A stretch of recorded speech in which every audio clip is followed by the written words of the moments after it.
और एक छोरी थी जो वहाँ की टीचर थी जिसने आदिवासियों के लिए लड़ाई लड़ी, उसके गुप्तांगों में पत्थर तक डाला गया, लाखों आदिवासियों को मारा गया।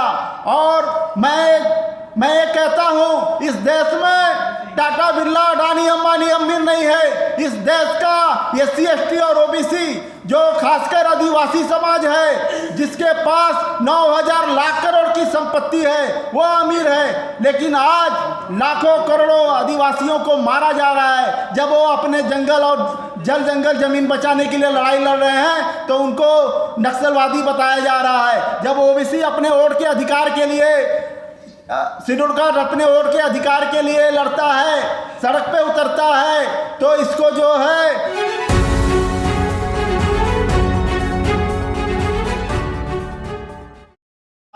कि हम वोट का जो अधिकार दे रहे हैं, इस वोट के अधिकार से यह अपना राजा पैदा करके, अपना लोकतांत्रिक व्यवस्था कायम करके, यह आर्टिकल 39(ग) के द्वारा यह संपत्ति को हासिल कर लेंगे, शिक्षा को हासिल कर लेंगे, स्वास्थ्य को हासिल कर लेंगे।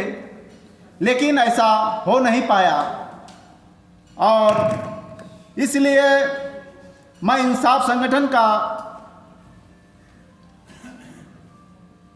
जो उसकी किताब है धन धरती एवं संपत्ति में न्यायपूर्ण हिस्सेदारी, और BLSM भारतीय लोकतांत्रिक समाज महासंघ, यह भी जो संगठन है इसने भी इस धन धरती एवं संपत्ति में न्यायपूर्ण हिस्सेदारी, शिक्षा स्वास्थ्य का समान अधिकार का जो आंदोलन जो शुरू किया है, यह किताब को मैंने सबसे पहले अमृतलाल जी से, इस किताब को मैं आज 7-8 साल पहले 6 साल हो गया होगा, जब लॉकडाउन लगा हुआ था, तो जब मैं समान संपत्ति ब्याज अधिकार को पढ़ा तो मुझे लगा जो कार्ल मार्क्स ने किताब लिखी थी कम्युनिस्टो, दास कैपिटल, कम्युनिस्ट घोषणा पत्र, उससे भी बड़ा यह अर्थशास्त्र है, उससे भी बड़ा यह अर्थशास्त्र है। क्योंकि इसमें दिया गया है कि भारत में जो 1% लोग हैं उनके पास 40% संपत्ति है, जो 10% लोग हैं उनके पास 73% संपत्ति है। यह पूरी संपत्ति 5,000 लाख करोड़ की है। अगर इसमें 3% संपत्ति ब्याज ले लिया जाए तो 144 लाख करोड़ रुपया भारत सरकार को मिल सकता है, और जो राज्य सरकार और केंद्र सरकार का बजट है 80 लाख करोड़ रुपए का बजट है, इससे दुगना पैसा समान संपत्ति ब्याज अधिकार को लागू करने से भारत सरकार को मिल सकता है, जिससे किसानों की समस्या स्वामीनाथन आयोग को लागू करके खत्म की जा सकती है। पूरे मजदूर और किसानों को, परिवार को पेंशन दिया जा सकता है, लाइफ इंश्योरेंस दिया जा सकता है, सभी के लिए शिक्षा और स्वास्थ्य फ्री किया जा सकता है, बिजली 200 यूनिट फ्री दी जा सकती है, 25 करोड़ लोगों को सरकारी, हर परिवार के 25 करोड़ परिवार के एक सदस्य को सरकारी नौकरी दी जा सकती है, जिसका खर्चा 25 करोड़ लोगों का अगर 30,000 रुपया भी हम जोड़ लें तो 72 लाख करोड़ रुपया इसका खर्चा आएगा।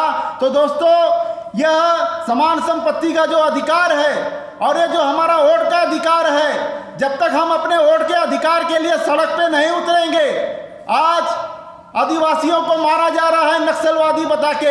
हिंडमा जो था एक क्रांतिकारी था, जिसके पास घर तक नहीं थे, वह जल जंगल जमीन बचाने के लिए अपने प्राण न्यौछावर कर देता है। और एक छोरी थी जो वहाँ की टीचर थी जिसने आदिवासियों के लिए लड़ाई लड़ी, उसके गुप्तांगों में पत्थर तक डाला गया, लाखों आदिवासियों को मारा गया।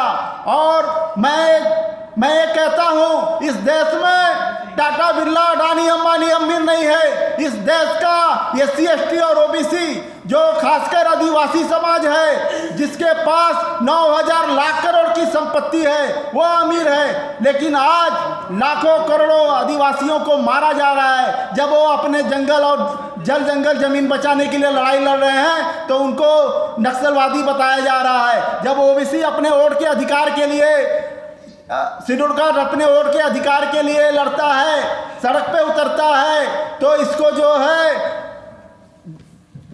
अधर्मी बताया जाता है। जब इसलिए मैं कहता हूं सभी लोगों को संगठित होना पड़ेगा, पूरे 85% जातियों को संगठित होना पड़ेगा और सड़कों पे उतरना होगा। अगर हम अपने वोट के अधिकार को EVM और SIR को ख़त्म नहीं करते हैं, तो अपने वोट के अधिकार को अगर हम नहीं हासिल करते हैं, तो संविधान में जो कुछ हमें अधिकार दिया गया है वह सारा अधिकार खत्म हो जाएगा। इसलिए हम लोगों को सबसे पहले